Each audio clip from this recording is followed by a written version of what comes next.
Me and Daisy are going to hook mine up to the Rovers big screen. Oh, me and Daisy. Right, big screen, check. Laptop, check. Buffet, all paid and accounted for, courtesy of Devendra. Oh, that's dead nice of him, innit, Mum? Yeah, it is. Just can't believe our Paul is actually up there floating about somewhere. Yeah, he'd have been made up. He was a massive Trekkie. He always said he wanted to be the first gay man on Mars. I'll have a doner kebab with all the trimmings and a can of wine brew.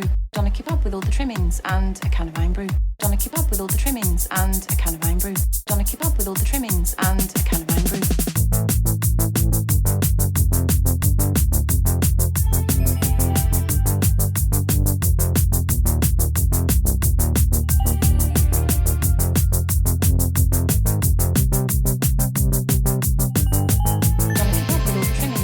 Hello and welcome to episode 331 of The Talk of the Street, an unofficial Coronation Street catch-up podcast that has no problem whatsoever leaving my Deliveroo driver alone in the house while I nip out for a bottle of HB sauce. I'm Gavin.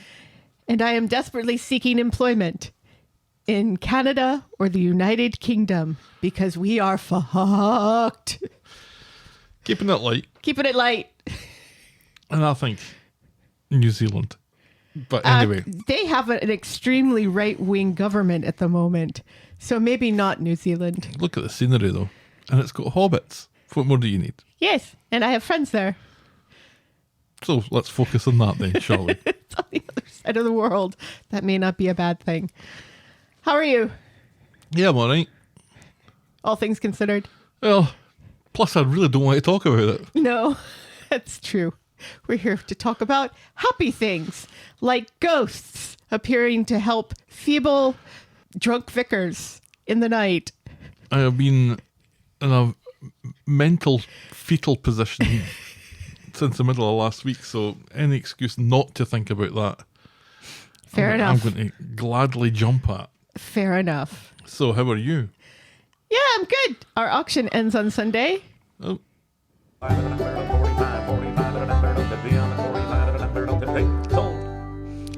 Oh, I'm sleepy. Yes, me too. Yeah, I've been out sick for most of the week from work, but... Now, regular listeners will remember quite a bit of this conversation from last week. Right, yes. But then, after we did the podcast, what happened? I went canvassing again, and even though I was on gigantic antibiotic pills already, I got an ear infection because my body hates me and loves bacteria. You'll never learn, Helen. I'll never You'll learn. never learn. I'll never learn. I should just never talk to people. Hey, It's not all it's cracked up to be. I got sick and I lost anyway. But that's fine. Right. You're determined to talk about this. No. Okay. I'm done. And I was talking about myself, not the country at large. Well, there you go, though. No! But the holiday auction ends on Sunday, and I'm really excited. Oh, yeah, because and I hit pumped. that button. Yes, because you hit that button, yes. And then you veered it to... No, then I yawned, and then you veered. And now I'm veering it back. So it's really exciting. The Frank Howell lithographs aren't doing as well as I would have hoped. However, the Fender Stratocaster is over $500 now, which makes me happy. It was $430, I think, the last time I checked. Now, see, here's the thing.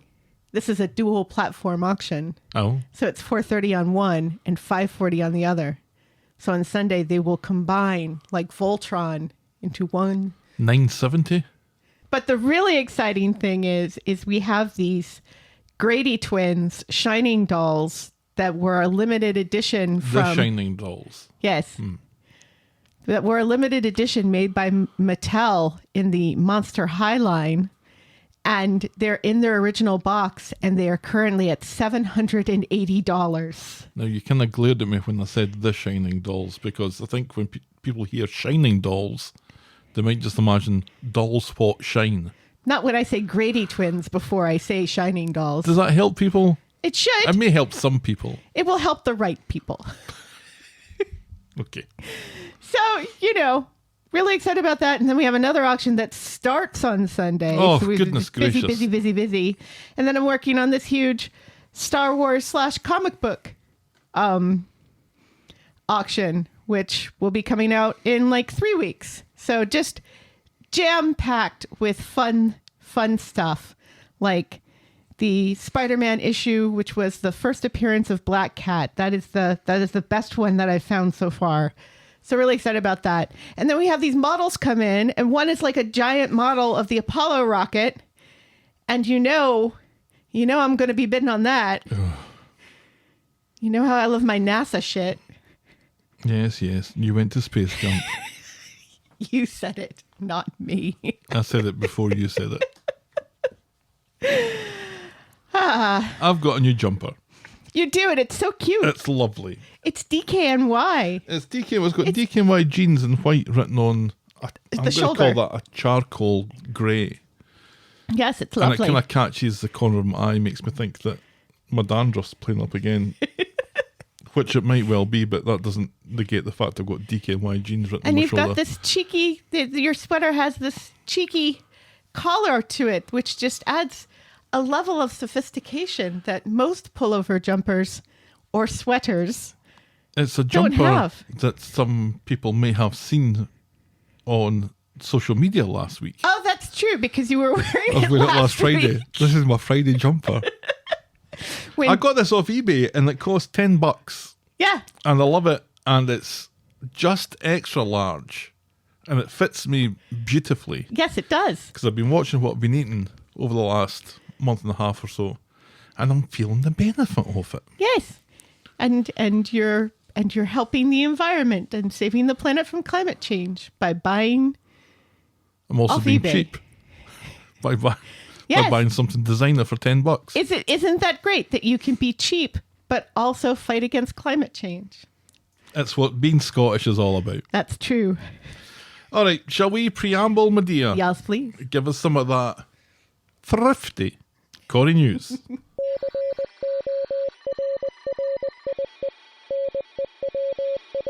Congratulations to Jack Carroll, Sydney Martin, Peter Ash, and the show itself for making the short list of nominations for the TV Choice Awards 2025. Ooh, 2025. Yes. That's going to take a little bit getting used to. Yeah, I'm just now getting used to 2024. it's true. And now, oh no, stay away from the dark. No, stay away from the darkness. Come back to the light, Gav. Come back to the light. Oh, So Jack Carroll and Sydney Martin are nominated for Best Newcomer, which I think is cool.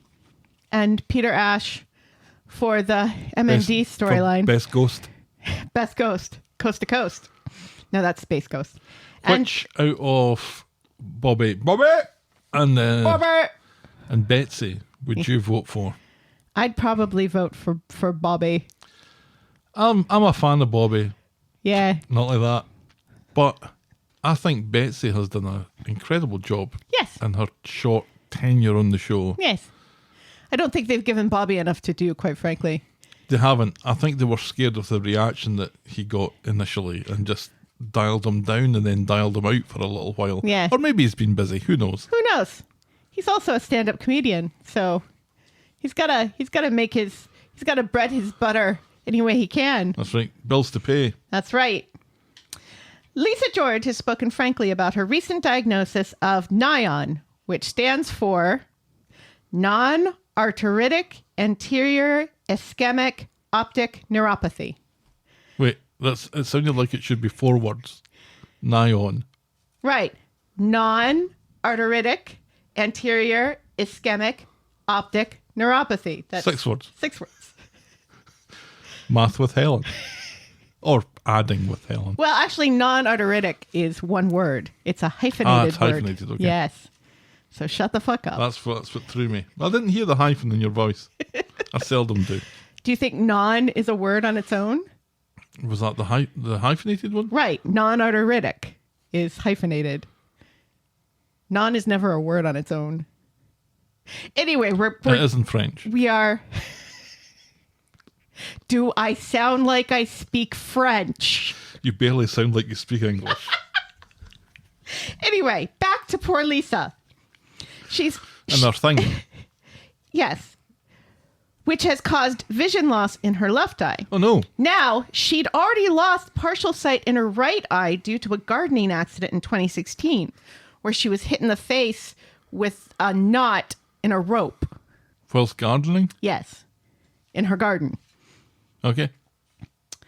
She confessed that her sight loss was one of the things that has given her the push to leave the show and try new things while she still has some of her sight left. Oh, Which is incredibly depressing, but also very encouraging. And, you know. see, that goes one or two ways, doesn't it? If you're in a thing for a length of time and something changes, something dramatic changes, then I guess the natural reaction for a lot of people, I would probably include myself in this, is to try and hunker it out for as long as possible and have no change or as little change as possible. Whereas our Beth or Lisa George, on the other hand, is embracing things Right. when this crisis or opportunity, depending on how you look at it, Right. presents itself. Yes, seeking It's change. to be applauded, I would say. Yes. Yes. I think I like to think of myself as someone like that, which is why I'm the one who's trying to get us out of the country. And finally, get well wishes to Simon Gregson, who was cut down with the man flu while participating in Sotheby's London to Brighton veteran car run. Poor baby Muppet. He's holed up in a hotel room, getting lots of sleep and fluids while he's sick. He called it the man flu. It's probably just flu, but you know how men are. Now, I'm assuming that veteran car means like vintage car or antique cars. You know, like those idiots who park on Main Street on Wednesdays. Yes. Yeah. It's like that. Only, I'm assuming that's what veteran car means. As opposed to cars that belong to veterans. Right. Okay. Because they're not allowed, they do this run from London to Brighton, and they're not allowed to go over 20 miles per hour. No. Yeah. Yeah, this is a thing that people do. That Sotheby's, of all people, sponsor, which is why I think it's vintage cars. But surely vintage cars can and probably should go faster than 20 miles an hour. Well, some of them do, and some of them are like Model Ts, which barely go over 10 miles an hour. See, this sounded reasonably exciting, and now it sounds dreadfully boring. So he had the nerve to get sick. Well, And also his car broke down. And he's like, the car broke down, and it's probably a good thing because I'm sick. So I'm going to hole up in this hotel room with the man flu. it sounds to me like somebody just got bored. Doesn't it? My cousin was in a rally from London to Sydney in 2000. That must have involved boats. It involved some ferries. Not many, I don't think. But he managed to make it to Romania when his car packed in, which I think is reasonable. But Romania ain't Sydney. No. One would think that it would be smarter to just jump on a whole bunch of boats and go around Romania and all the rest of Eastern Europe and Asia and Africa and get to Sydney. It doesn't make it much of a rally then. Well, if they're all boats, Well, it's a fucking boat race then. You've just turned a car race into a boat race. you can have boat rallies. Yeah, you can, but not when something's been pitched as being a car rally. And that's Corrie News. But it's Corrie News. And that is Corrie News, which leads us, as sure as night follows day, into our feedback section that I like to call Everyone's a Critic.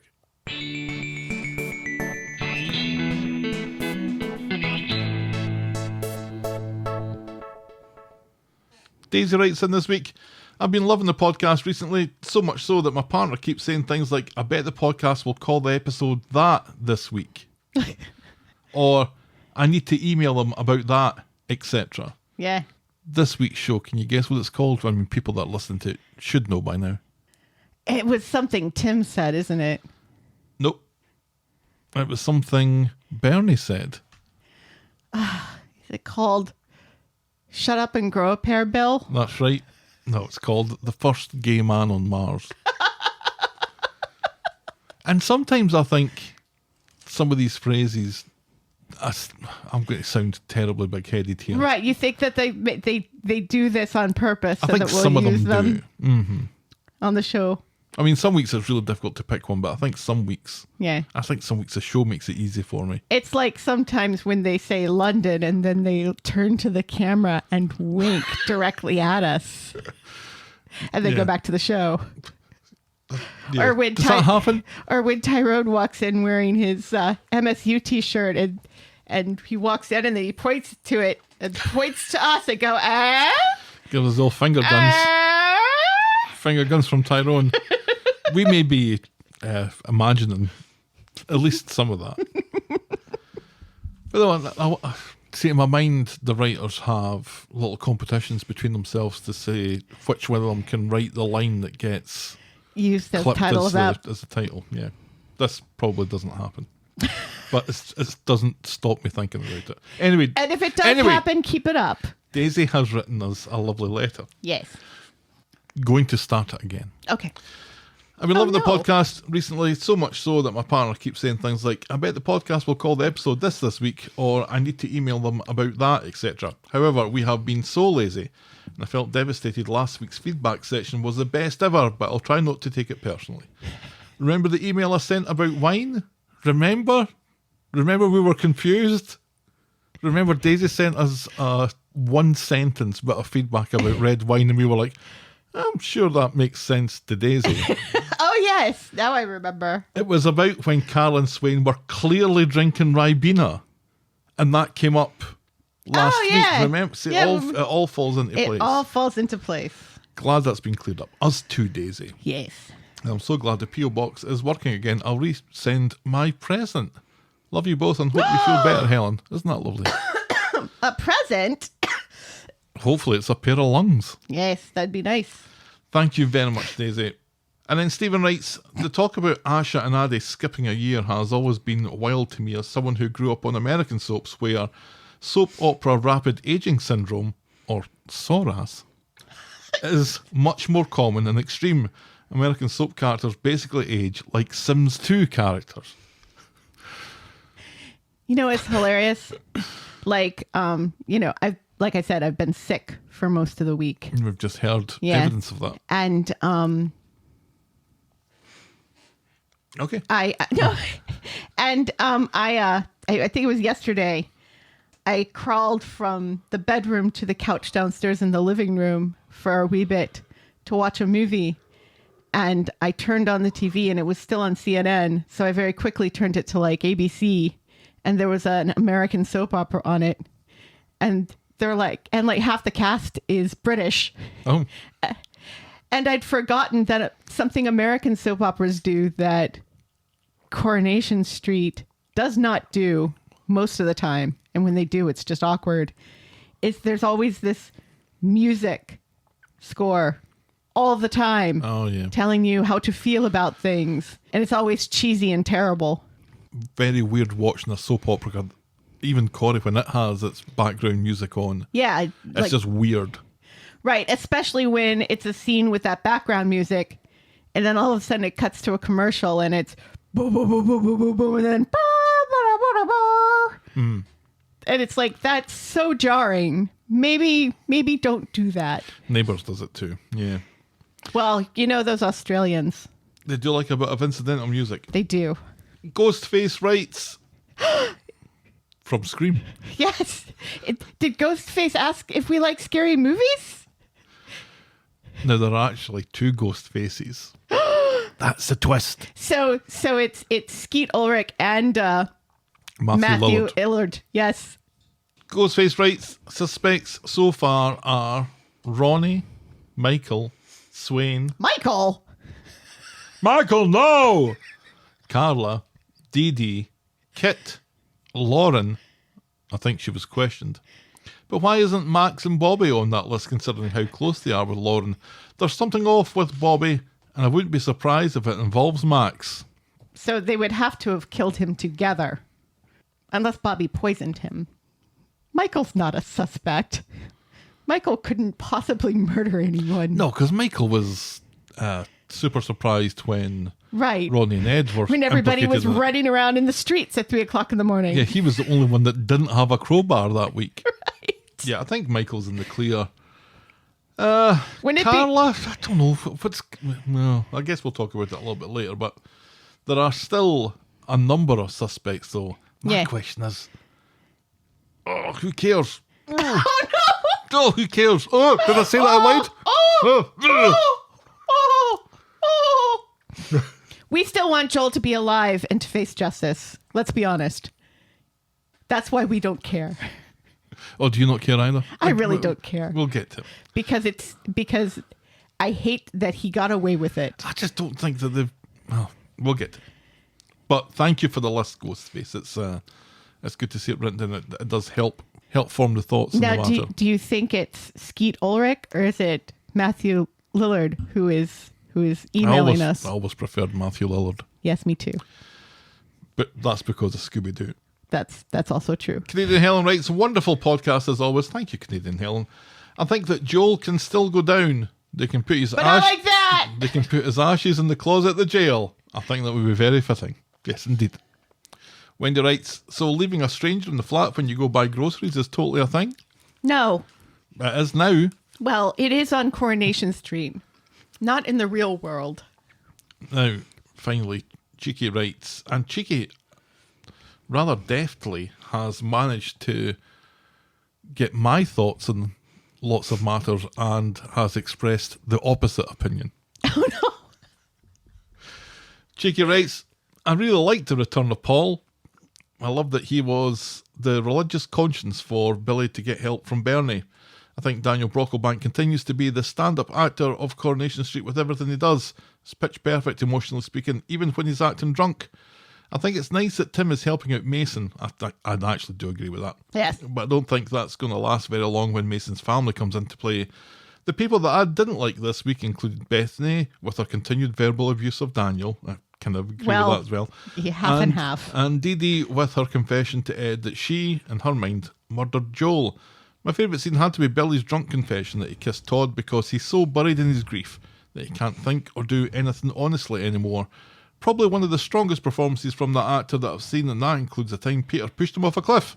Is Chicky secretly Den? No, I don't think so. I'm excited to see what's going to happen when the killer will be revealed next Friday. My theory is that it's none of the people mentioned so far. It's probably Max instead, but I could be very wrong. It's Hope. She's been very quiet recently. She has. Remember, she is the one who found the necklace. Oh yeah, she is involved. Yeah, She is. definitely. Thank you to Cheeky, to Wendy, to Canadian Helen, Ghostface, Stephen, and Daisy for writing in this week. We very much appreciate it. Feedback is always welcome. Send us your thoughts and I will probably read them out. Get us at thetalkofthestreet@gmail.com, or our DMs are open at Corrie Podcast. Or we love it when people write actual letters to us. Send your proper mail to the Talk of the Street, P.O. Box 12, Eaton Rapids, Michigan 48827. Please note that we reserve the right to edit feedback, but only in the interest of brevity, and I will occasionally, unintentionally, rewrite your correspondence as I'm reading it out live, like I did a little bit tonight. Yes. And now we'll podcast for coffee.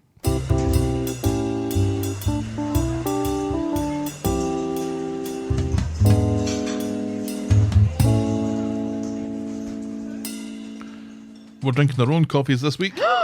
However, news, particularly for Michelle, I have cashed the check, You have. which means we have the Talk of the Street account now. Yes. So we have It's kind of exciting. We have a P.O. box and a business account. Yes. So we have a place to put that money now. It's like we've grown up. It is. Although we're still not drinking coffee. Not this time of night. No. I'm drinking my peach tea, peachy tea, which is very peachy. Yes. And I am drinking ruby red grapefruit juice. Ugh. It's good for my liver. Let's hope that you're not allergic to it. No, I've been eating grape. I grew up in the 80s and 90s. I know my way around a grapefruit. I've heard that rumour. I don't know what that means. It was very common for women, especially in the 80s, when they were trying to lose weight, would have half a grapefruit with sweet and low or equal sprinkled onto the top of it Oh, for their interesting. breakfast. And sometimes some cottage cheese and maybe an egg occasionally. Yes. But definitely cottage cheese. On a grapefruit? No, on the side. Oh, okay. Equal. I convinced myself that I was allergic to grapefruit. I just didn't like it. No. Whereas I am actually allergic to bok choy. Yeah, as I continually try to remind you. You can't eat that. I want to eat that! The Talk of the Street is and will always be free on your podcast provider and on the YouTubes. But if you think a show is worth anything more than the time it takes to listen to it, and if you want to show your appreciation, you can buy us next week's coffee by going to ko-fi.com. That's ko-fi.com/the Talk of the Street.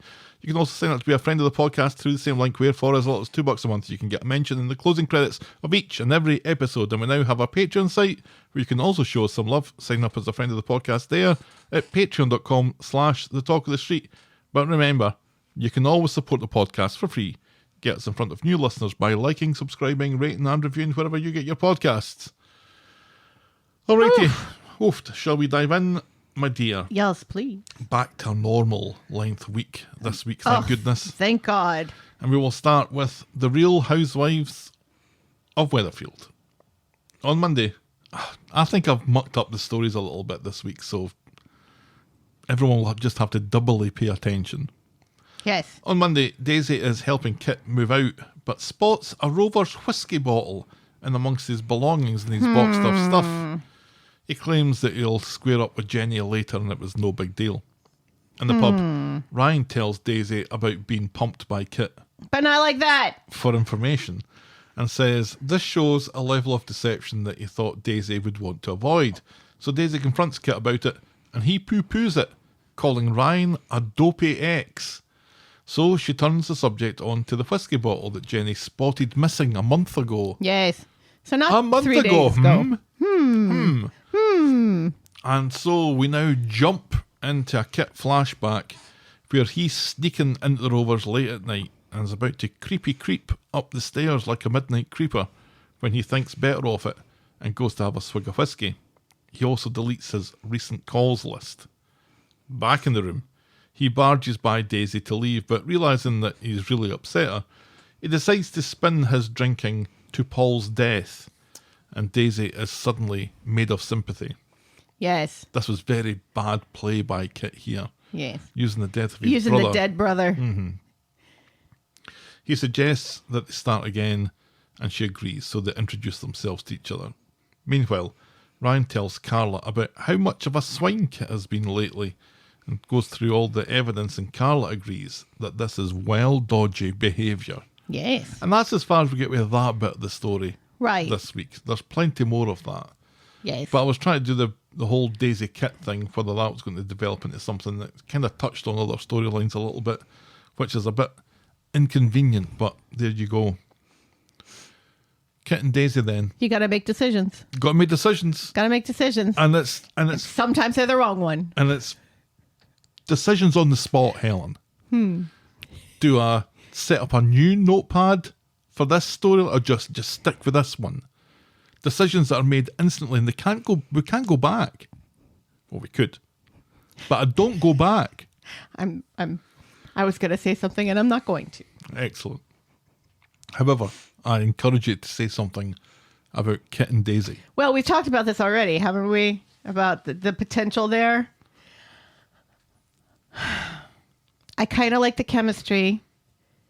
Neither one of those characters are black and white. They're both various shades of gray. So I find it interesting for them to have an attraction to one another. And it's not Daisy going back to Daniel or Ryan, and that makes me happy. Because I don't want her to be with either of those people. Yeah, there's another touch to this storyline or that part of this storyline that comes up later on. So we will leave that until then. We did get a Kit flashback. We did.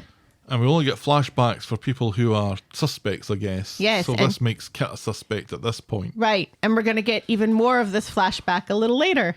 Yeah. So let's move on. And we'll touch on these things, I guess, a little bit later. Sure. Our next storyline is scenes from hitting F5 on a festival ticket website. Another Billy Joel classic. Yes, even though you forced me to skip Vienna earlier today, I didn't for which I shall never forgive you. I didn't force you. You said, get to fuck. I just said get to fuck. All right. On Monday.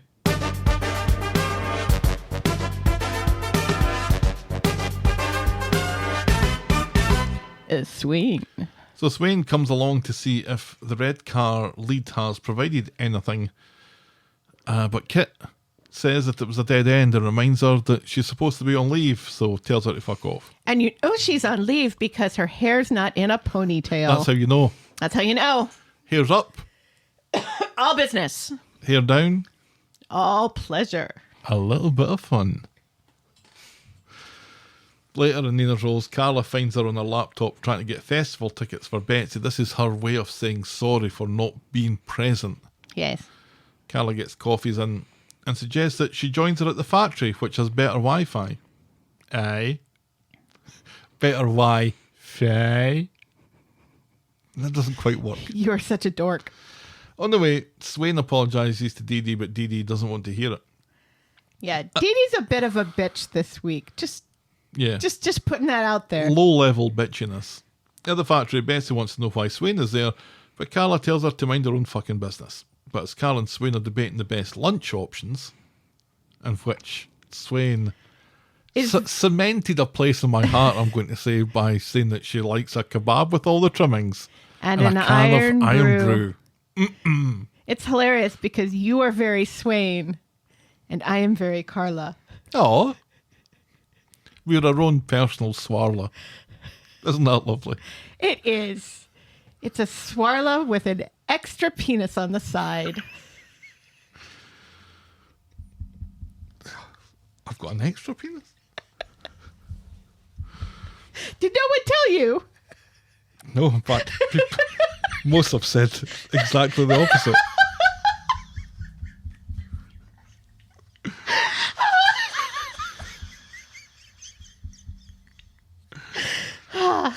So, Carla wants sushi. Yes. Yes. She likes yeah, the fish. she does. Oh dear. I feel like we've made a rod for a run back here. So, Oh, God. Swain gets a call from the station and has to leave before she can get stuck into Carla's kebab. But not like that. At the station, Kit has questions for Swain on the record. They've found threatening texts to Joel on her phone A threatening text that she never sent. that she composed but never sent.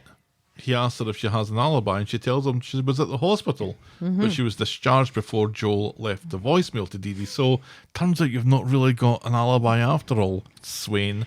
Have you? Yeah, says but Kit. if she was in the hospital, she's in no condition to murder someone. No.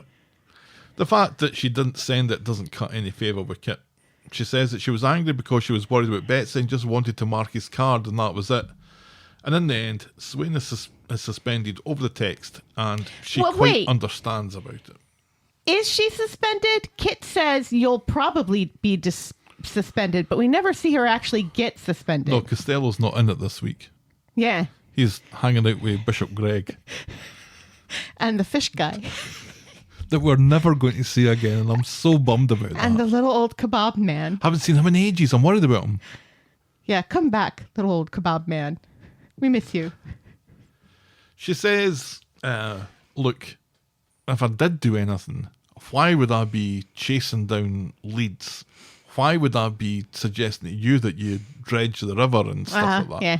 Her behaviour suggests that she's absolutely in the clear. Right, yeah. However, Joel's been doing the same thing.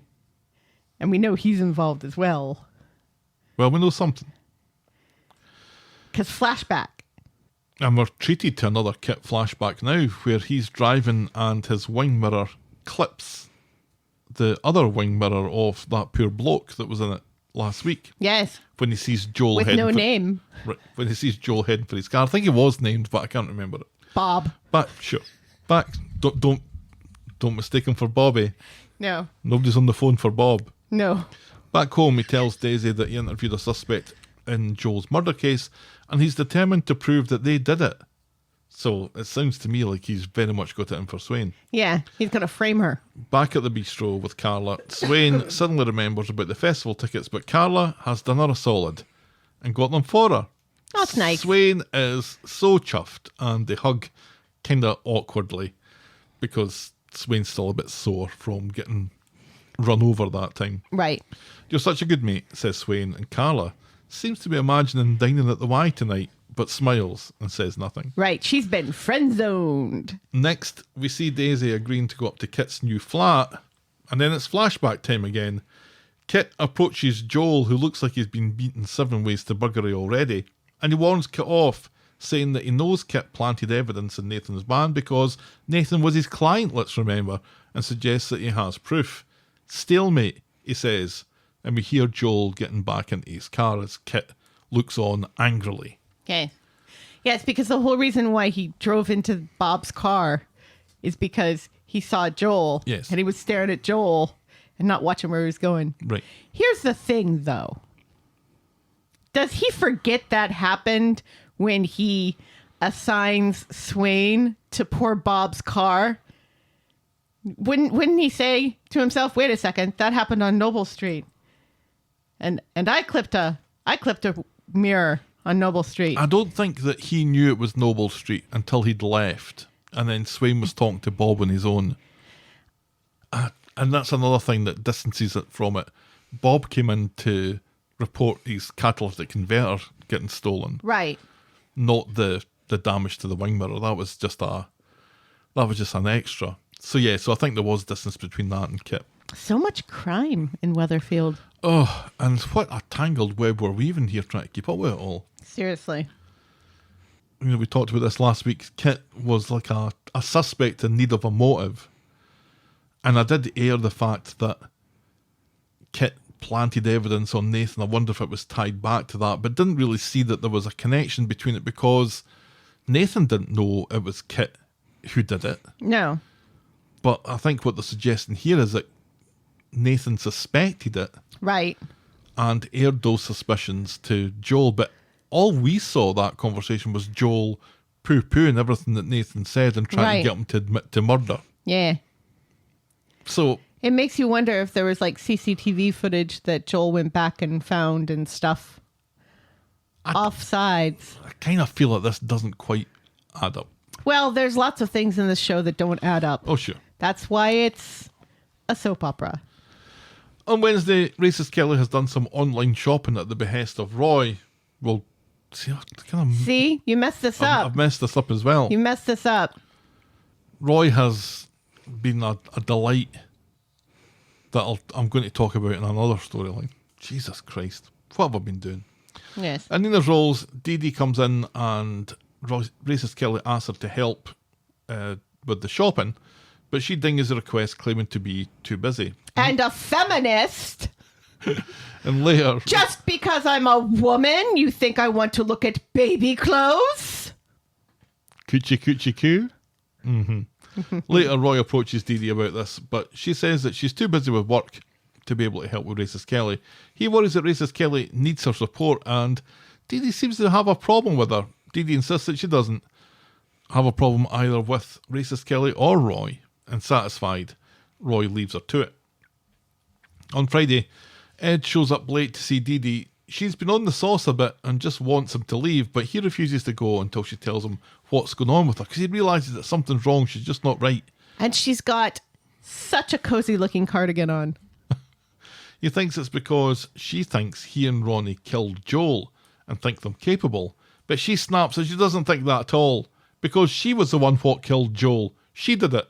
Michael! What? No! Dee Dee! No! So Dee Dee explains a strange series of events. She overheard Ronnie and Ed saying that they were going out to find Joel, so she went looking for him too with her spare crowbar, and she found him getting in his car with his suitcase. A suitcase is mentioned. Oh. They had words. He went for her, and she twatted him with the crowbar. Right, which she picked off of the ground.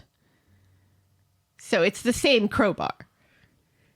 She says she picked the crowbar up from where Ronnie dropped it. Ed points out that she couldn't have killed him because he was found in the river.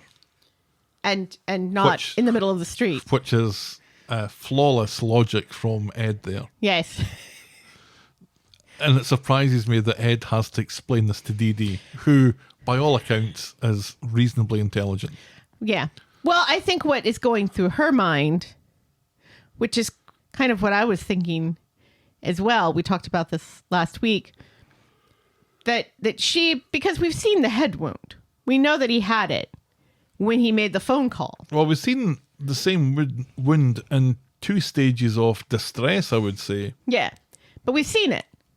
So it's quite possible that she bludgeoned him with the crowbar and then left. And then phoned her? And then he was able to crawl into his car, phone her, drive somewhere, struggling to stay up, and fell into the river. No. No, that isn't possible. It's possible that it just took him a while to die. So I watched the episode back of September 27th, whenever it was. Mm-hmm. And specifically the final scene where he's leaving this very distressed call on Dee Dee's voicemail about how badly he's treated people and how it's just better if he's gone. And the second that he hangs up, his demeanour, his posture, his expression all change. Right, back to smarmy. And he's very much alert, with the world, and looking kind of evil. Yes. He had the cut on his face at this point. And he had the gash in the back of his head. It's not a cut on the face. It's like it's in his hair that there's a gash where there's like blood and you can see his skull and stuff. You can't see his skull and stuff. They make it look like you could see his skull and stuff. Like there's a gash in his head. Not in what I saw. Yes. Well, it was dark. And I just watched it. So yeah. I didn't see that. So I'm going to say that wasn't there. It was here. But we can agree that he had a cut on his face, a cut down his cheek, to the side of his face. That wouldn't have been caused by a crowbar. Well, it could have been caused by a crowbar, but I don't know that it could have been caused by a crowbar that Dee Dee swung at him. Well, yeah. If it's just a cut. It was more than just a cut. It was very bloody. Yeah, I thought it was further back in his hairline. No, it was here. And you only saw it when the light kind of hit it, right, as the camera was panning down the side of the car. So it didn't look to me like he was suffering from any kind of concussion or whatever from getting hit in the face with something heavy. Right, because he's still smarmy. So I'm still struggling to think this is before or after Dee Dee claims to have hit him. Right, yeah. But then again, I think we've already proven time and time again that the show doesn't understand what head wounds are. It doesn't, but I think the fact that it draws attention to the fact that everything that he's saying to her is manufactured and fabricated. Correct. It's just a timeline, and then this is going to get explained, obviously, when we look at it in a little bit more detail next week. But at the moment, it still feels very confusing. Yes. So anyway, she ignores Ed's rational advice and says that she gave Kit an anonymous tip after she did this, and she washed off the crowbar at home and no one else knows. She vows to hand herself in the morning. Ed tells her again that it wasn't her, but she reckons that she allowed someone else to finish him off, but not like that. No. He begs her not to go to the police. And thankfully, Dee Dee is a coward, and she never really had any intention of doing so anyway. No, she was just drunk talking. It was the wine. Mm-hmm. Next morning, Ed runs into Kit and Nina's rolls, and Ed does his best to put his foot in it. But in a throwaway remark, Kit hints that he still suspects Ronnie. He doesn't suspect Ronnie. So Ed runs back to tell Dee Dee about this and how Kit reckons that there's been no tip-offs from the public. A tip-off that Dee Dee claims to have made.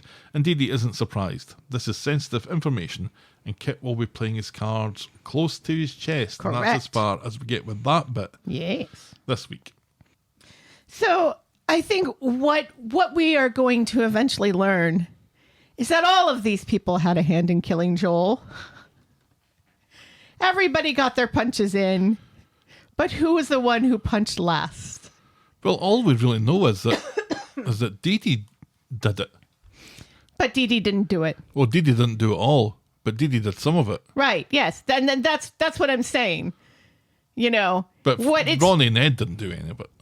Well, maybe. Maybe not.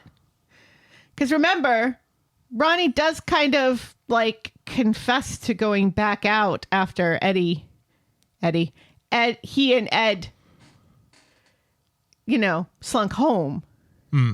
There's an intimation that Ronnie went back out.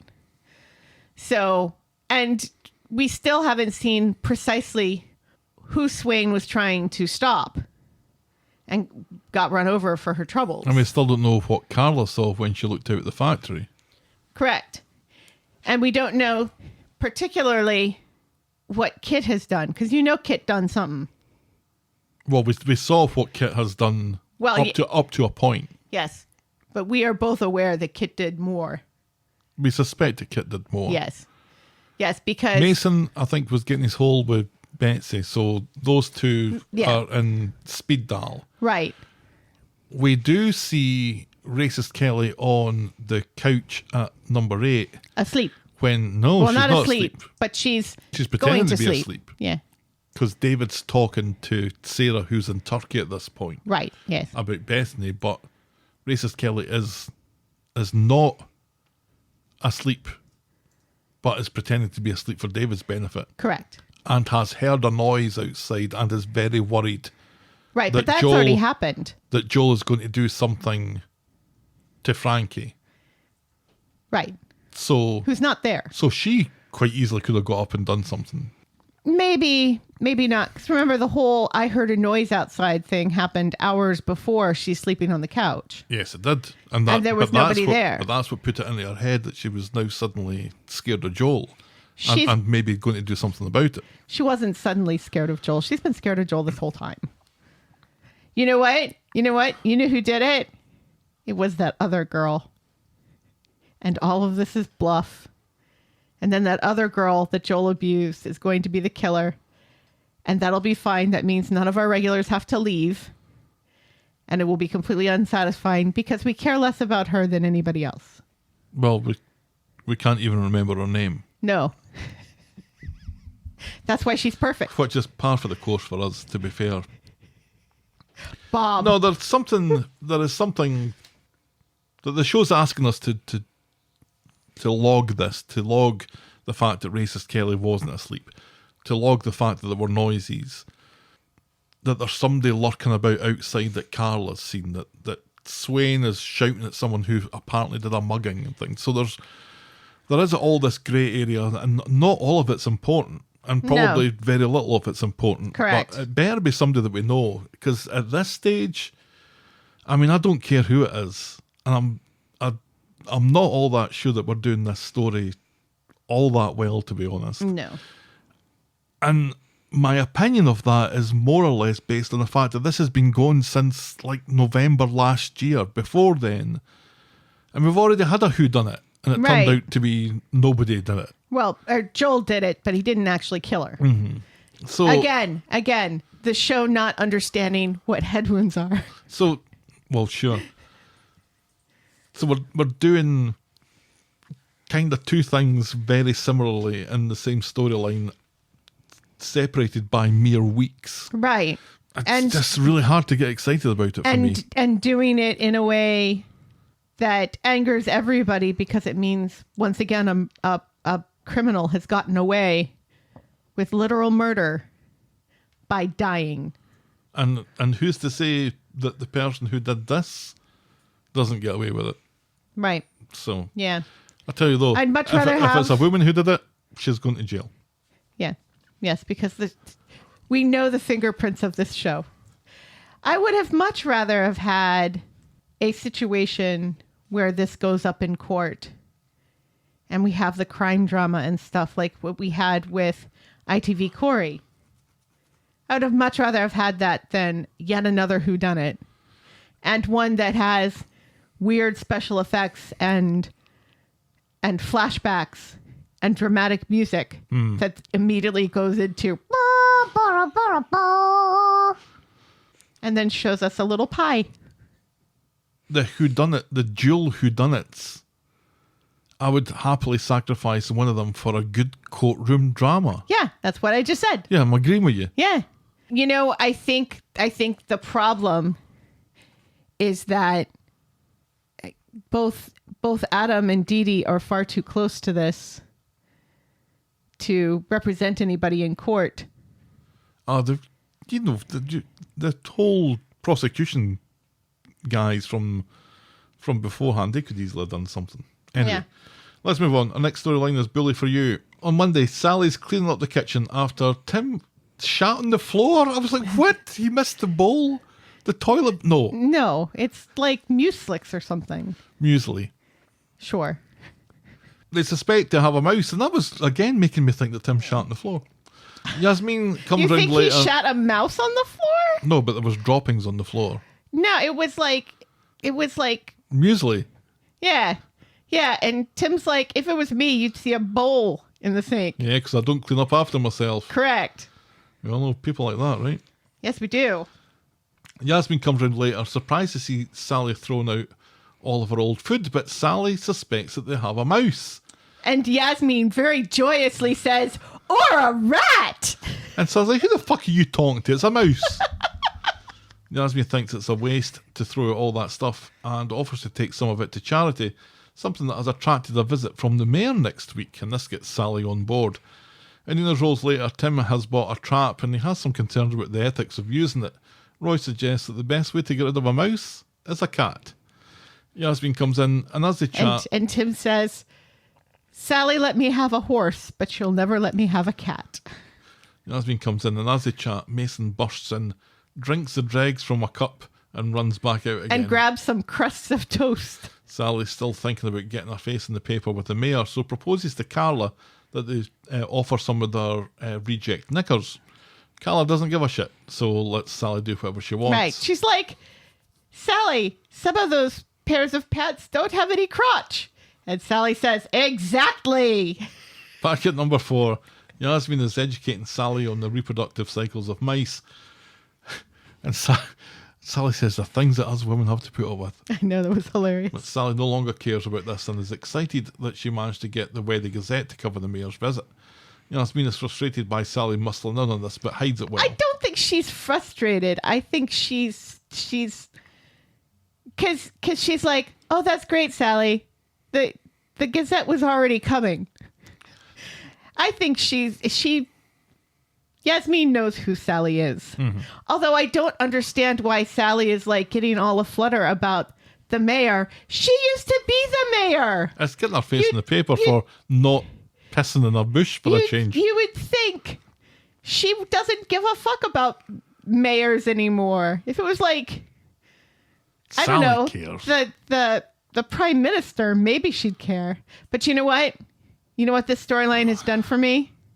It has further convinced me that Sally would have voted for Trump. Yeah. Tim, meanwhile, has tracked down the mouse to the shed, and he's geared up with ski goggles on as he tries to tackle it. And his woolen cap, for some reason. But when he and Sally investigate, they find a rucksack in there that didn't belong. Right. A curiously brand new, unstained, unweathered rucksack. From the other side of the fence, Mason watches him take his rucksack inside. On Wednesday, Sally and Tim are going through the backpack and find clothes, a tin of tuna, and some blobs. Tim has put a lock on the shed now, so that'll keep whoever it was out, unless it's David Copperfield. Sally is worried that they've been or a very tiny person. Sally's worried that whoever it is has been a peeping Tom while she exercised in the conservatory and has been washing their bits in the hot tub. Later, Mason sneaks in and does indeed see Sally exercise, but is then appalled to see the lock on the shed, and so he scampers. Sally tells Tim to hand the rucksack in at the police, and Mason overhears this conversation from across the street. That was hilarious as well, because Tim says he's going to take it to Billy, and Sally says, do you not think Billy's got enough to do? He's firing his husband in at the great beyond. and then she says, I'll see you after the memorial. Right. And Tim says it's not a memorial. And Sally says, are we remembering him? Then it's a memorial. It's like, oh, fucking hell, I miss Sally so much. So good. So, Mason follows Tim to the cab office and tries to nick his backpack back, but Tim catches him in the act. Not so fast, matey. But he takes Mason to the cafe after letting him have a shower at number 8. Not number 8. At number 4. And he buys him breakfast. Tim admits to being a bit of a softie when it comes to people in Mason's position. Mason says he'll kip at a mate's place tonight, but Tim suspects that there isn't a mate and offers to take him to a shelter. Mason politely declines. Tim goes off to see Yasmin, tells her about Mason living in the shed. Yasmin tells him about a homeless teen being assaulted at the precinct, so Tim rushes off. So on Friday, but it's still Wednesday. Yeah. Tim's at the cab office calling the cops about the assault in the precinct to get more information, but it's not Mason, because Mason comes in looking to borrow a tenner. Right, and not looking assaulted at all. Right. So we'll never know who that poor homeless teenager was. Tim does better Nobody than that. fucking cares now. He talks about letting Faye down, and he's trying to put that right through Mason. And he looks for places for him to stay the night. But with Stu away, Yasmin's is out of the question. Back at number 4, apropos of nothing, Sally has found her mum's engagement ring and plans to get it professionally cleaned. And now that she's said that out loud, she fucks off to bed. Yes. This allows Tim to sneak Mason in and lets him kip on the couch, but dead quiet likes because Sally's a light sleeper. Tim promises that he'll help him get back on his feet and tells him that the keys are under the plant pot. Next morning, Mason's brothers catch him leaving number 4. Right. What? Why are they there? And why do What? they care?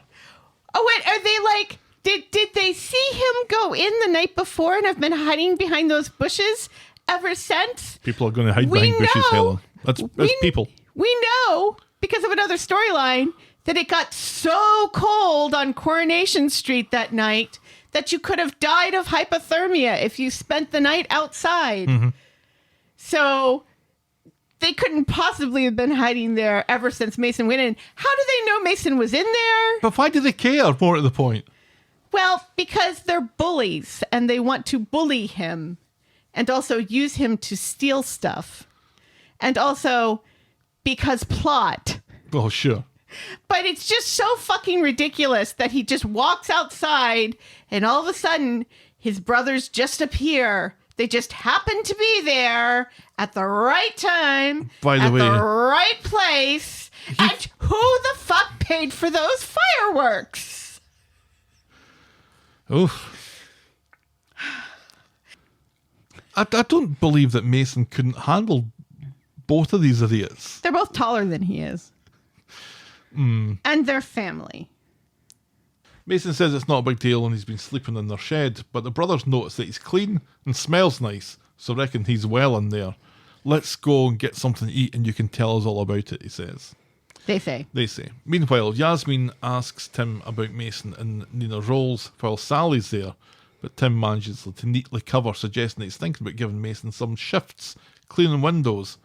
But when the two of them head home, they discover that their car has been stolen, and that means Sally's mum's engagement ring is gone too, because Tim was going to take it into town to clean it as a surprise for Sally. Sally blames the owner of the rucksack and is about to call the police when Tim reveals that he has something to tell her. And that's as far as we get with that this week. This was a great story. This was a great part of the Mason story. Yes. I Sally- really like this part of the Mason story. I like Tim and Mason together. Yeah. I like Tim being a big old softie. Mm-hmm. It's kind of sweet.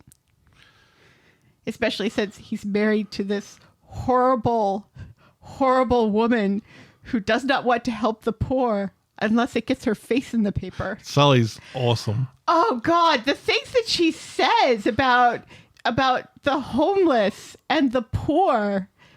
You know, she's just a smidge away. She's that close to blaming immigrants. She's that close. She is a horrible, horrible person. She's awesome. She's so funny. And her and Tim are great. When Tim came out with his ski goggles on and his woolly hat, I didn't know if he was going to catch a mouse or shag Sally. That was fantastic. I loved that. And don't think they're not going to put that into the repertoire. Rat catcher. That's just so good. But here is, based on last week as well, Mason's rehabilitation is going so well. Yeah. His brothers are determined to fuck it up, but Yeah. I think this gives him the opportunity to really complete the rehabilitation by dealing with his brothers once and for all and getting them sent away. That would be nice. With Stu leaving, and I think maybe Stu was supposed to be in the Tim role here.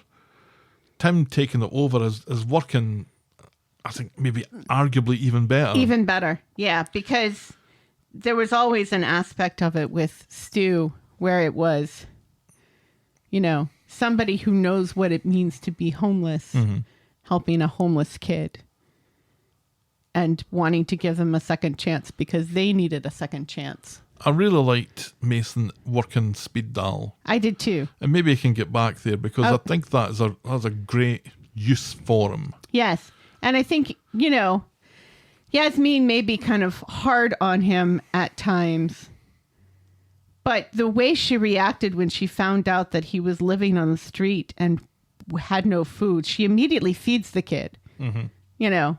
She doesn't want him under a roof. And I can understand that. Oh, absolutely. Without any question. But she does care, which is nice. Do you think the reason why we have forgiven Mason so much easier than we have racist Kelly is because Mason wasn't racist? He was just a bully with a zombie knife?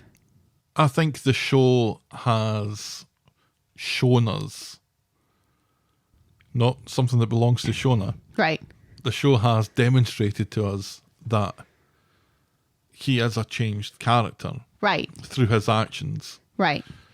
Not just saving Liam, because I think that's a little bit pat. I'm not too enamored by that, although the consequence of that is great for his personality and the rehabilitation of it. But correct. As a story point, it's a bit, he saved somebody's life, all right? Right.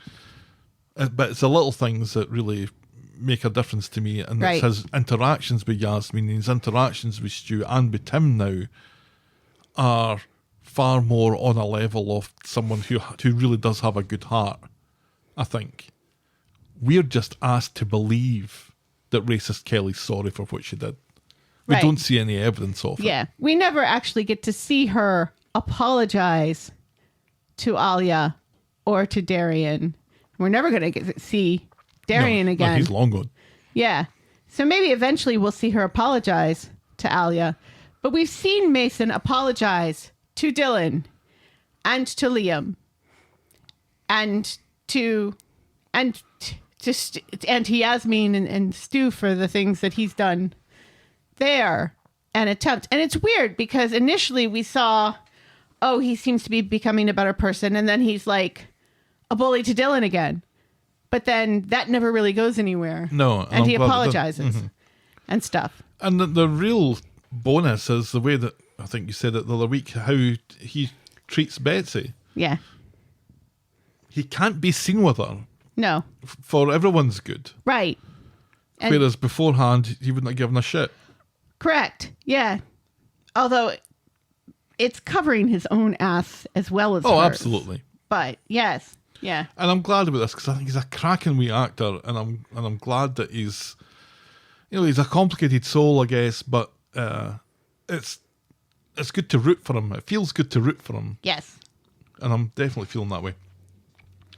We'll move on to our next storyline, exit story for a soap legend. On Monday.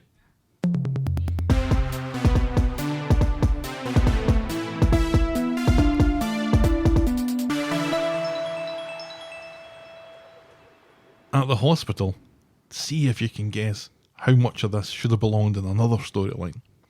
At the hospital, David has a word with racist Kelly, tells her that they don't know what's happening with their house at the moment, but wherever they end up, he tells her that she's welcome to stay with them, and Frankie's welcome also. Yes.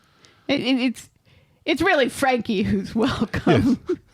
If it was just racist Kelly and she hadn't just had a baby, yeah, David would not be inviting her to live with them. Later in Nina's roles, racist Kelly tells a disinterested Dee Dee about her plans. No hard feelings though, and she hugs Dee Dee and thanks her for everything. And Dee Dee is very slow to hug back. Yes. Later we're treated to the unusual sight of Roy in number 8 as he visits racist Kelly with some gifts for her and for Frankie. Racist Kelly is overcome with emotion, but Roy says it's nothing more than she and Frankie deserve. And he made a lovely little pillow. It's a quilt. Was that a quilt? Yes. It had a train on it. And it had Frankie's name stitched onto it. I'd like to say that Nina made it, but that stitching is not good enough to have been done by Nina. On Wednesday, David's got mail for Shona from the prison, which he quickly pockets Yes, and he hides. does. Jesse's standing in for Gail again as he says that she has accepted Carla's offer on the house. David really wants to get that money laundered, and Jesse tells him to shush and reminds him that this isn't Ozark. Yeah, no kidding. Later, David is on Shona's laptop looking at flats. For one thing, everything's not blue. When she gets a visiting order from Clayton, I think, he quickly deletes it just as Shona gets home. And on Yes. Friday... And he also is talking delightfully to David. David gets so much screen time this week. Yeah, and gets to go out for a pee. Yes, he does. On Friday at night, David sneaks down and deletes all of Shona's junk mail, including emails from the prison. And in the morning, David goes out for a piss in the back garden while David talks to Gail about selling the house and the fixtures and fittings. Shona comes in on her phone and gives David a heart attack when she sounds like she's found something distressing in her junk mail, but it turns out to be nothing about the prison. It's Lily's school that's got nits again. Head lice. Phew. And later, David manages to intercept a call on the landline from the prison and he hangs up on it, disconnects the phone, and not once does he doubt his abilities to keep this up for any length of time. That's as far as we get with that. So I guess we're getting some more Clayton stuff. Yeah. Running through a graveyard, hopefully. Yes. While the Benny Hill theme song plays in the background. Yakety sax. Yes, it seems like we're getting more Clayton. Yay. I guess. I kind of hoped that we'd been done with this. Well, Because the last time Shona wanted to go see him and he was a dick. David wasn't sure, and in fact, David was sure. David was sure that he didn't want that to happen, but Right. Shona said, I'm his mum, I need to go and see him. And Right. And- David's like, well, you don't come home here then, and all that sort of... And then Clayton turned out to still be a dick. Right. And So we're Shona's going to like, get some "You more of know this what? then?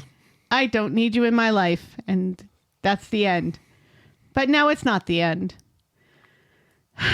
Do you think Clayton has been rehabilitated and now wants to beg his mother for forgiveness?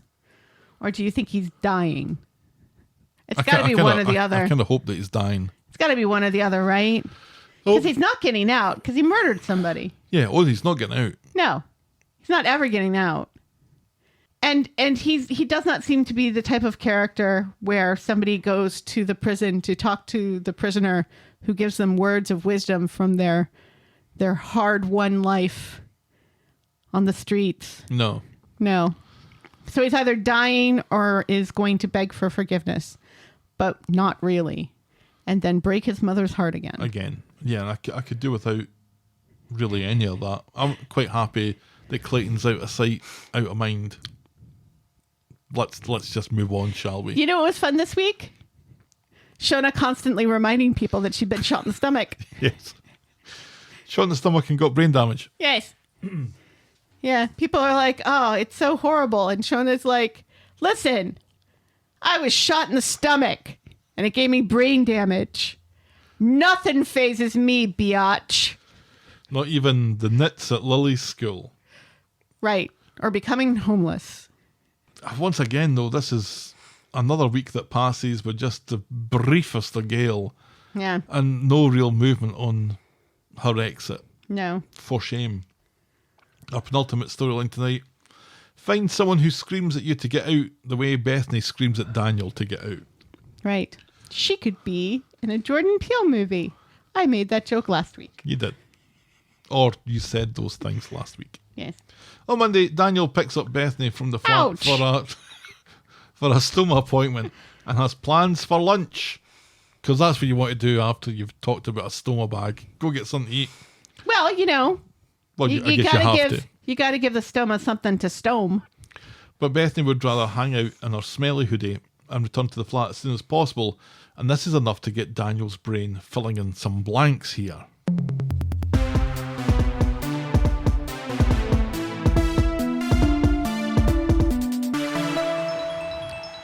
At the appointment, Bethany is trying to paint a rosy picture and Daniel isn't having any of that and tells the nurse that Bethany isn't coping and barely leaves the flat.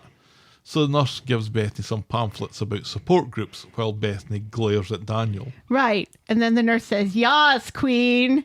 Good vibes in this group. Join now for," oh God, what's another Zoomer thing? What's something else the kids say? Fetch. No, fetch never happened. I'm so disappointed. I've said it 6 times today. No wonder people have been looking at me funny. You don't even go here. Were you saying something? I don't know. We You just said yes, Queen, and then I just forgot everything after that. Right, because the nurse was like, Oh, "Oh, the I nurse, know you're yeah. going to roll your eyes, but this group is banging." Or something else to that effect. Yeah. Like she's desperately trying to sound cool to these young adults. And Daniel. Yes. At home, she tears a strip off him for white knighting her and taking away her control from the situation. Daniel looks like he's well used to being shouted at by this point, so it's water off a twat's back. Twats have backs now? Sarah hears this and tells him that they need to take things at her pace. Bethany's pace, not Sarah's pace. No. Alone, We know what Sarah's pace is. Sarah has done some research and has found some pictures of conventionally attractive people with stoma bags in an attempt to cheer Bethany up. And she also says, "Yas, queen. Bethany Good is, vibes only. Bethany is so vacuous. Don't be cringe." It kind of works. I don't know if what Bethany needs is for her mother to spend hours every day telling her how beautiful she is. Yeah, because that's really worked so far, hasn't it? It's like all of a sudden, because of this, like everybody's like, "Oh no, she has like body dysphoria or something where she just doesn't know she's pretty. So we have to constantly tell her she's pretty." That's not the point. Her problem is that she's got a bag attached to her side for the rest of her life. Right. Yeah. So it's got nothing to do with how beautiful Right. her face is. Right. Yeah. It's this thing, and you just kind of have to get used to that sort of thing when you have one. Mm-hmm. You know? But no, Sarah just Because keeps on telling her how pretty she is, and Bethany just keeps on sitting there listening to it, millions of people, not saying anything. millions of people on the earth do just fine with one all over the world. She'll eventually get used to it. And maybe not all of them have the classic bone structure that Bethany Platt has. Correct. On Wednesday, Bethany is cheerier when Daniel arrives. He invites her to join him watching Paul getting fucked into space in another storyline, but she's not quite ready for that yet. But he talks her into it. So they go to the pub and Bethany feels self-conscious while Daisy gets him a drink on the house.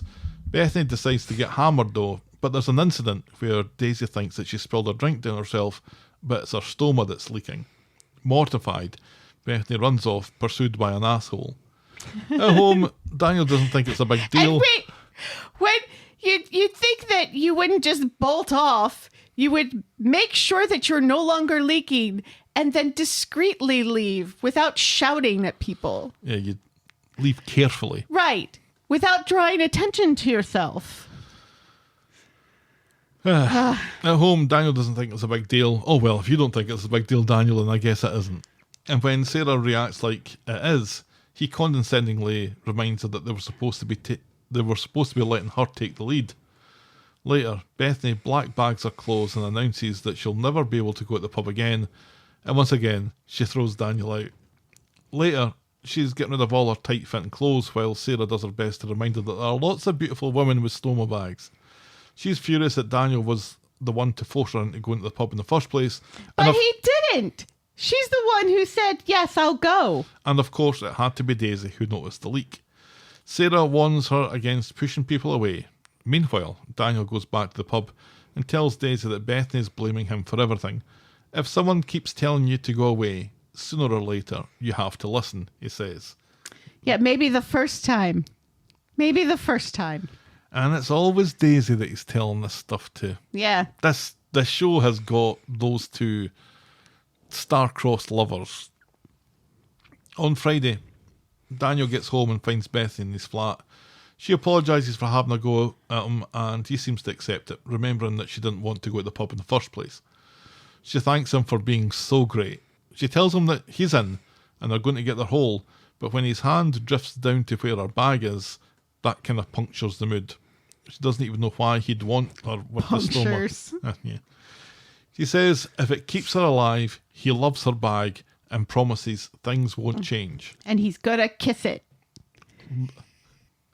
Next day, Bethany's packing up all her sexy gear again. The red, black jumper. All the sexy gear. Right. Yeah. Daniel thinks that she'll regret giving it all away, but Bethany insists, and she manages to do so without yelling at him to leave. Not about to be told that he's wrong about something, though. Daniel takes a couple of the black bags to the Rovers for Daisy to look after until Bethany obviously changes her mind. Daisy agrees, thinking it's the right thing, and she'll be glad once she gets over him going against her wishes again. Right, yes. And that's as far as we get with that this week. Yeah, that's not going to blow up in his face at all. No. You think Daisy's going to go through it and, like, Pick take out the some good things things. and then be wearing them, and That black and red jumper. Bethany's going to be pissed about it? I mean... We're coming to the end of Daniel and Bethany, I think. And I mean, I don't think he's necessarily wrong that eventually she's going to regret it once she becomes comfortable with her bag. And I think Daisy recognizes that, because I think Daisy kind of went through something like that herself, where after the acid attack, she was wearing lots of baggy hoodies and sweatpants and stuff and hiding her body. Right. So Daisy's probably speaking from experience by saying, oh, she's going to regret that eventually. So I think their hearts are in the right place, but the execution is fucked up. Yes. Because it's Daisy that he's giving these clothes to. It's Daisy that he's talking to. It's Daisy that he's giving the clothes to. Because he can't give the clothes to Ken or put the clothes in number one where Daisy's never going to find them. Correct. No, he has to get Daisy involved. Right. And there's a reason for that. Yes. And that's to fuck up his relationship with Bethany even more. Yeah. All right, our final storyline tonight is firing Paul into the sun. On Monday, at the God flat, Billy's fretting over the grief paperwork that he claims is wrong and gives advice that he doesn't agree with. Summer is ready to give up. Fuck off, Billy. It's like this professional brochure from professional grief counselors is completely wrong. I, a vicar, am going to cross things out and write my opinions on the pamphlet, Yep. as opposed to typing out my own pamphlet and creating my own pamphlet, because who the fuck even cares about any of this? Billy's just stealing content. He's a fucking asshole. Todd comes up and gives Billy a hard time for running a grief group instead of attending one, and he's ignoring Summer's obvious pain. Billy loses it, screams that people depend on him. Who? His congregation. And with God by his side, he will fear no evil. I didn't realise Billy was religious. It's so hilarious how this week suddenly Billy quotes the Bible a lot. It's like, did they just now realize that vicars read the Bible? He throws Todd out. Later, Summer comes home and is horrified to see a man was in the bathroom. Summer screams, but Billy comes in and introduces her to Wayne. Summer couldn't Gretzky. give a fuck what his name is, and is more concerned about Billy leaving strangers in the flat. Wayne. Wayne, we've had a Wayne before, Yes. but nice Wayne. Yeah, that was the nice Wayne with the red hair and the glasses. Wayne who called- had the report. Wayne calls everyone boss. This is important. Billy says Wayne is a friend of Paul's that he met at an addicts group. Wayne is there to remove the bars from the bathroom and bedroom, and Summer thinks Billy's too trusting. He calls her judgmental, so she tells him to suck. He calls her judgmental when he was just crossing out lines in a grief pamphlet. So she tells him to suck on her balls, and she storms out. Yes. Wayne and Billy get chatting about Paul's school days, and inexplicably, Billy decides to nip out for groceries, leaving Wayne, once again, alone in the God flat. Yeah, because Wayne says he's hungry, and so Billy goes to the kitchen and opens the fridge to make him something, and then decides to go to the grocery store instead. At Dev's, Billy bumps into Bernie and tells her about Wayne, but Bernie knows the guy that says boss all the time and tells Billy that Wayne is a total fucker, a liar and a thief, and he should steer well clear. By the time he gets home, Summer's already there. Wayne's gone, and so's her laptop, and all her college work's been stolen. Billy tries to blame her for not backing up stuff to the cloud. Billy, you Fuck really you, are Billy. an enormously stupid twat. And then it turns out that Wayne's also stolen Paul's ashes. He called her judgmental. Yes. And then he blames her for her knapsack being stolen by the guy he left alone in their flat. And I seem to remember people having a go at Billy not so long ago for not backing things up to the cloud. Correct. Yes, when that tablet was stolen before. That tablet has now been stolen again, but this time he's already backed everything up into the cloud. This will become important later. On Wednesday, it's the day of the viewing of Paul getting fired into the sun. Yes. Bernie has a checklist. Laptop, big screen, buffet. Doesn't really require a checklist. No. According to Bernie, Paul wanted to be the first gay man on Mars.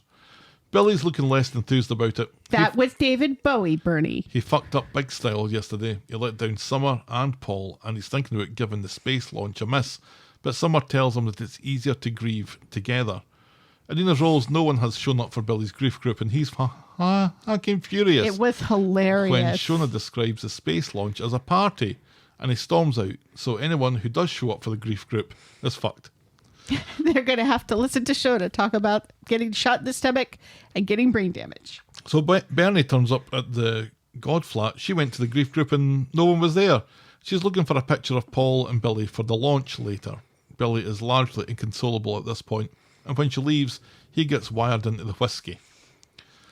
Because, sure. Why not? Because he doesn't have any smack. In the pub, it turns out that the big screen is just a regular-sized TV plonked on a table in a booth. It's that TV that's usually hanging on the wall. For some reason, they've taken it down off the wall where everybody can see and put it on a wee table. Billy shows up after all, while Todd keeps a low profile. Billy, who seemed okay when he arrived, is absolutely pished in short order. Dev buys Bernie a drink and offers his shoulder if she needs it. Bernie starts the video, which shows Paul's urn being lifted skyward by a balloon. And it gets pretty fucking high up when his ashes are released. Right.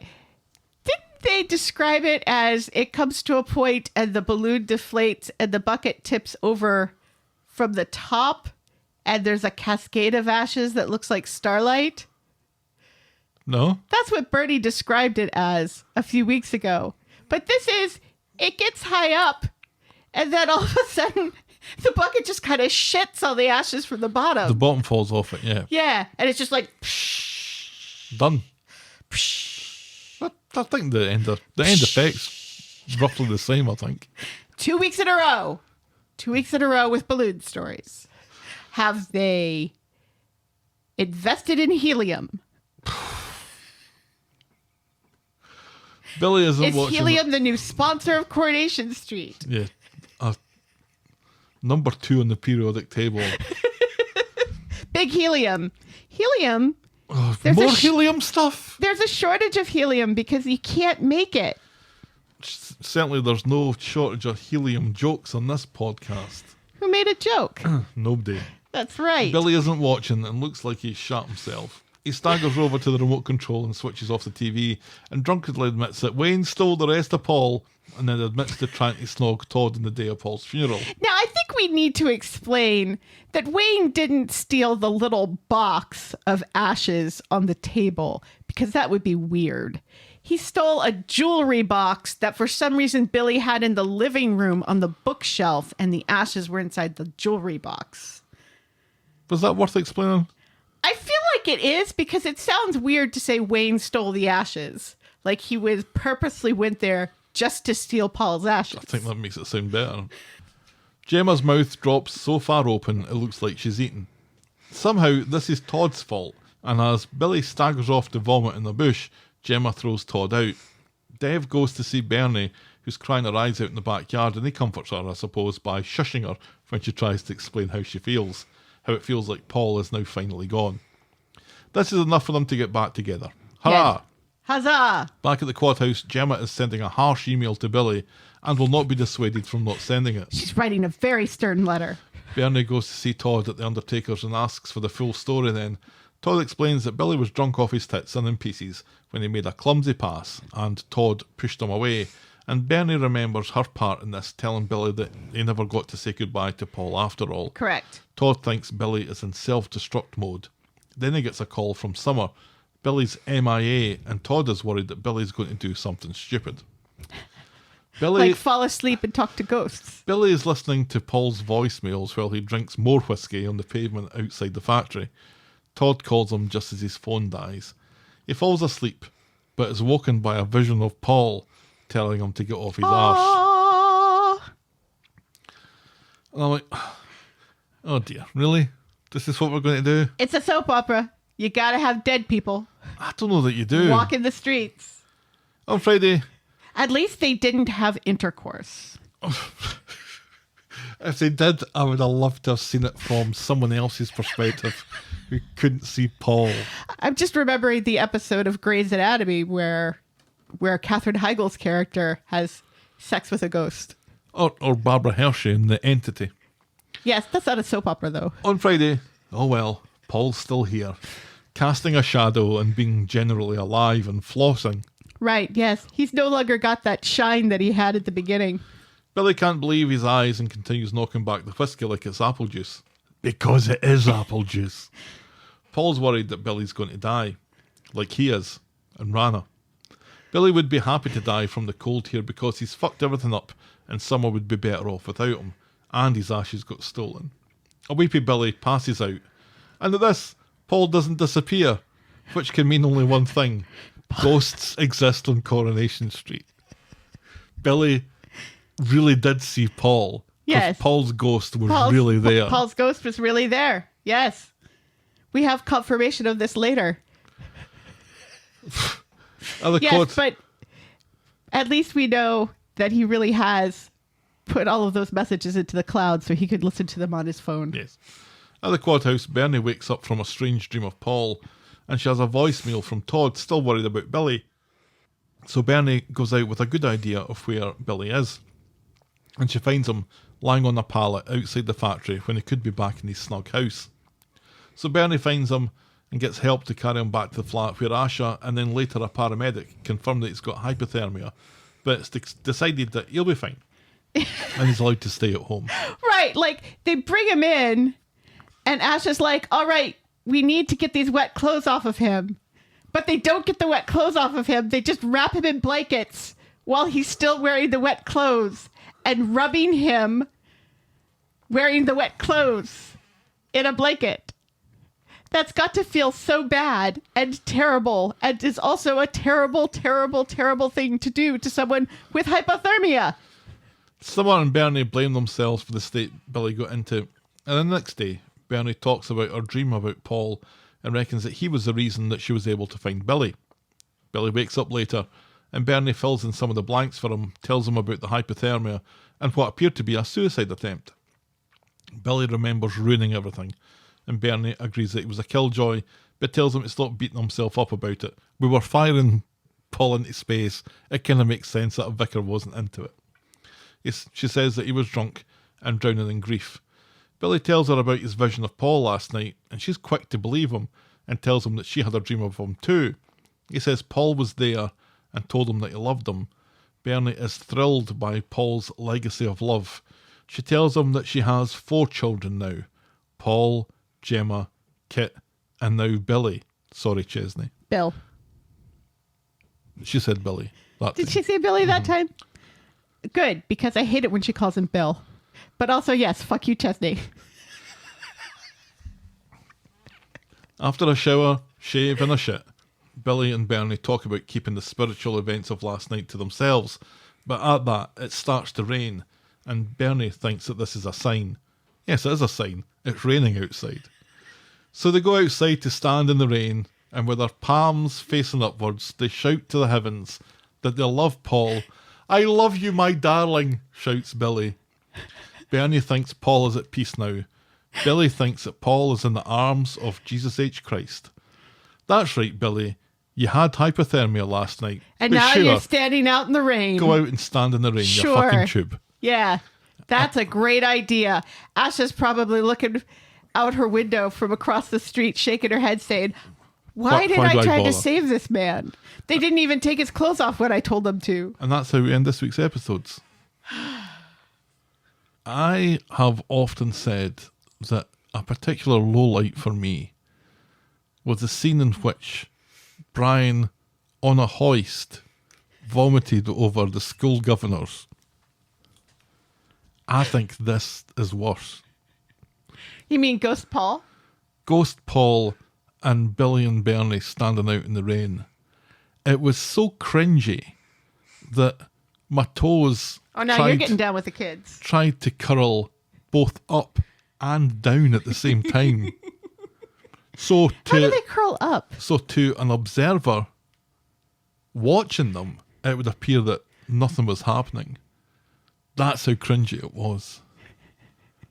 Yeah, can you imagine being somebody looking out their window and seeing Billy lying on a pallet outside the factory talking to himself? Right.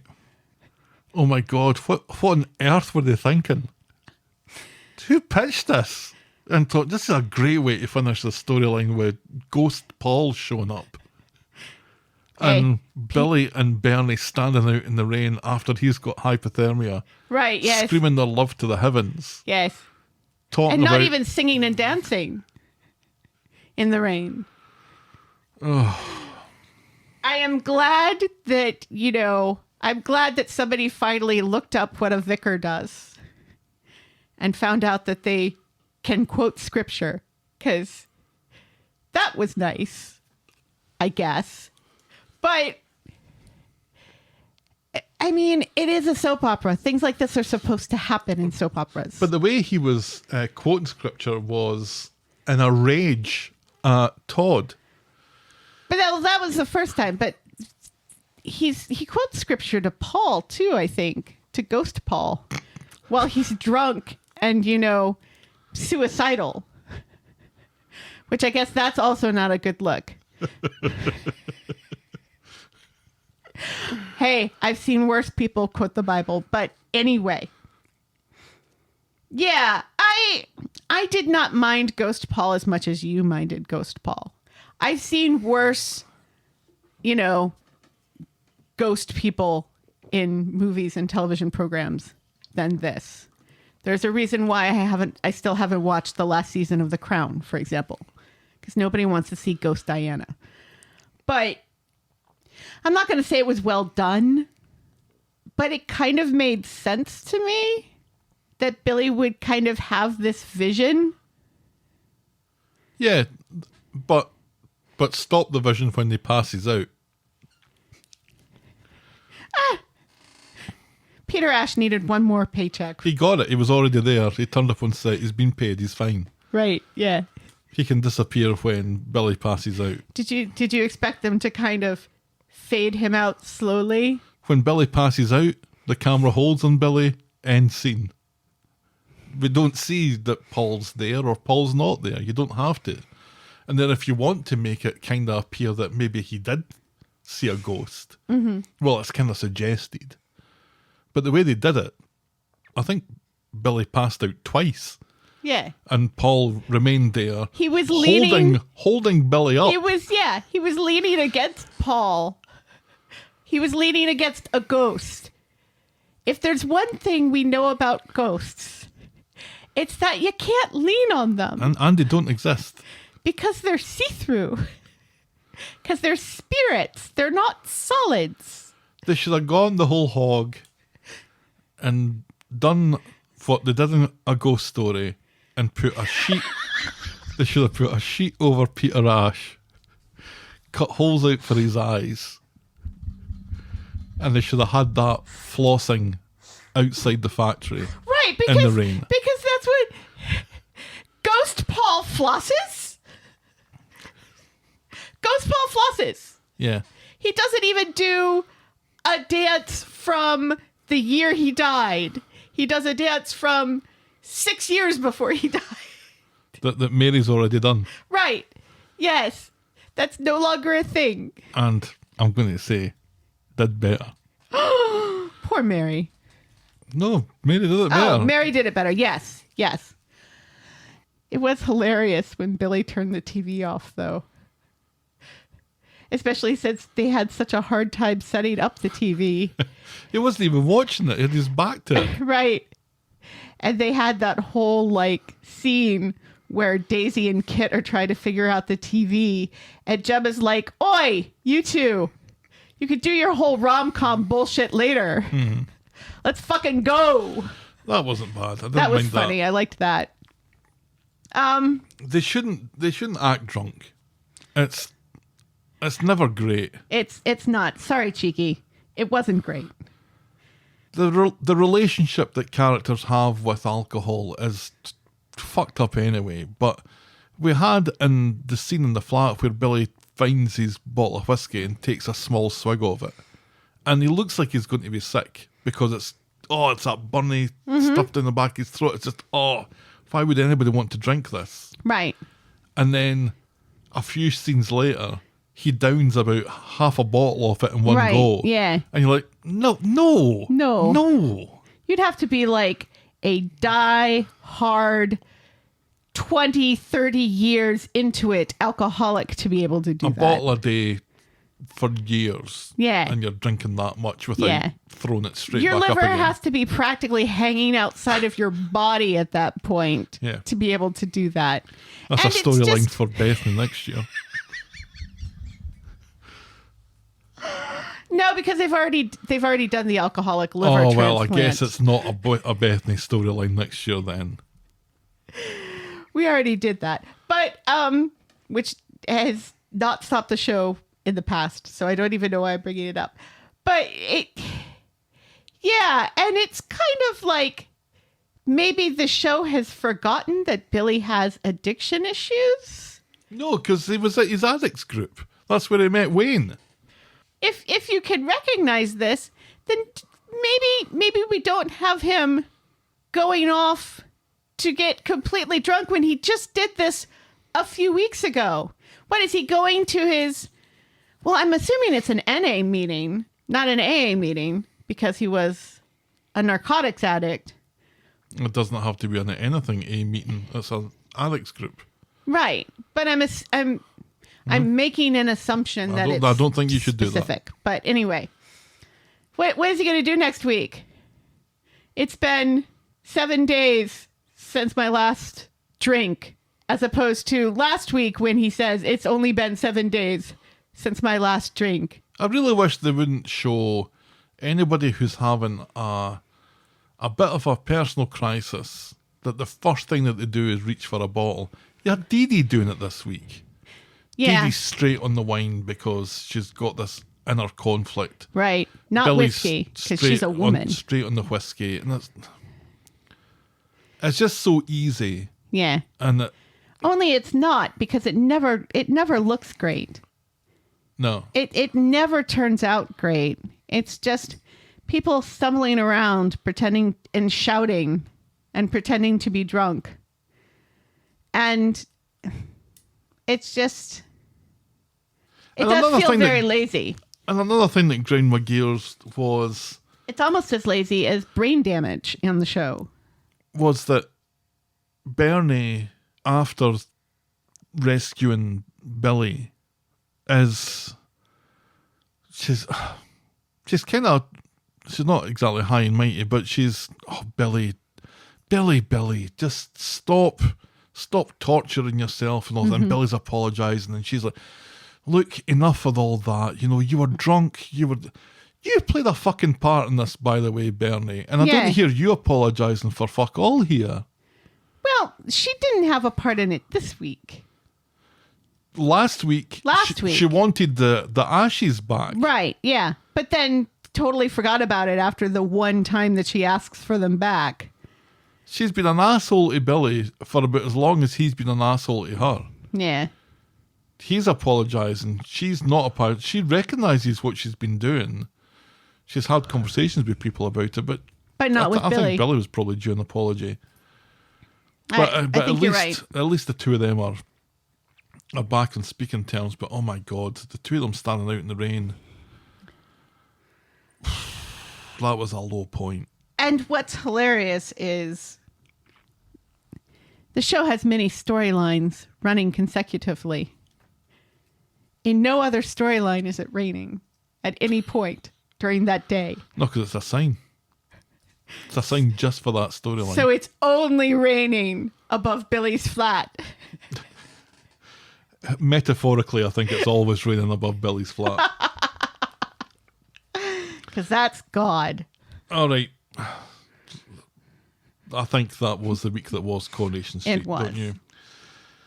Tell me, Helen, what was your moment of the week? Well, I think the show wants Ghost Paul to be our moment of the week. Thank you. But I'm going to disagree. I think, you know what scene I really liked this week? It was in the factory where Carla's there and Swain's there and Betsy's there. And, they're giving Betsy their lunch orders and everything. And all of them are relaxed. And Betsy's already kind of treating Carla like her stepmom. Yeah. Carla has been treating Betsy more and more like a daughter Yeah. over the last few weeks, and I think it's adorable. She treats Betsy better than she does Bobby and Ryan. Oh, 100%. 100%. Yeah, I'll go along with that. Carla, Swain, and Betsy. A family in the making? Ordering Iron Brew. That's our Moment of the week. I think the Iron Brew mention alone gets that moment of the week, don't you? yeah. Iron Brew. Send us some. It's Please made from sponsor Scotland, us. from Girders. Please sponsor us, Iron Brew. And Helen, send us Iron Brew. Boring moment of the week. I believe the boring moment of the week. See, I want to say it's Daniel explaining something, but he doesn't really explain anything like archaic this week or quote a book. Is it maybe the fact that Bethany throws him out for the third time in 3 weeks? Because that's getting a bit boring. I think that's a genuinely a boring moment of the week. You know what it is? It's Sarah telling Bethany she can't get rid of those pants, those jeans, those black jeans, because she spent over 100 quid on them. That's good sense to me. Right, yes, but to have she's throwing her clothes away and, you can't get rid of these because I bought them for you and let me tell you how much I paid for them. Fair enough. That's it. Boring moment of the week. It's just in poor taste, isn't it? No, I think that's actually fair enough. You don't tell somebody how much something cost that If you they're bought about them. to throw it out, yeah. You can't throw that out. That costs a lot of money. All right, our non-scientific weekly Twitter poll. Now, last week, remember, it was one of the highest ever yay scores. 68% or something like that. Yes. Every week we ask our Twitter followers to rank the show this week in terms of yay, if they enjoyed it, meh, if they were kind of so-so about it, or zzz, if they hated it. And the results came in like this. Yay was 18.2%, meh was 38.4%, and zzz was 43.4%. A huge swing this week. Animus. Now, I feel like I kind of agree somewhat with that sentiment, but we don't let those scores influence us, of course. So, Helen, please tell me what your score out of 10 is this week. 4. There are bits that I liked. I liked the Sally, Tim and Mason stuff. Yes. And I liked other storylines as well. But I think I am very swayed by the Paul ghost and just generally Billy being drunk is bringing my score down quite a bit. All it needed was for the Righteous Brothers to start playing and a pottery wheel to appear. Right. What was the song that Billy was listening to, though? It wasn't Oh Happy Day. No, which is what you would expect him to be listening to. I'm going to score it a 3. Lower than me? Yeah, I seriously hated it on Friday. I really did. Yeah, you did hate Ghost Paul more than I hated Ghost Paul. All right, let's wrap this one up then. This episode was brought to you with thanks to our friends of the podcast. Daisy, French Helen, Pickles, DT, Trisha, Wendy, Noel, Canadian Helen, Christy, Shandy, English Victoria, Aurora Yvonne, Heather Westerfield, Russell Whiting, Jackie B, Brittany Porter, Laurie Anna, Tina, Colin Burt, Stephen and Leah. Preach! Thank you so much, folks. We really appreciate it and appreciate it. It's so fetch. Yes. If you've ever been Stop trying to make fetch happen. If you've ever been the cringiest thing ever to exist ever, write in to tell us about it. We're the talk of the street at gmail.com and we're at Corrie Podcast on Twitter, Facebook, Instagram, Threads and Blue Sky. Or reach us the old-fashioned way, the talk of the street, P.O. Box 12, Eaton Rapids, Michigan 48827. You can shout me and Helen a coffee or become a friend of the podcast by heading to ko-fi.com/the talk of the street or patreon.com/the talk of the street. Check out voggle.co.uk for links to our merch store, YouTube channel and blog. And if you're so inclined, please leave a rating and a review on the iTunes or your podcast provider of choice. And be sure to check out our pop culture sister podcast, The List of Lists. Gav and I were like peas and carrots. Thanks for making it to the end of another episode. And we will be back next week with more Talk of the Street. Talk of the Street. Bye.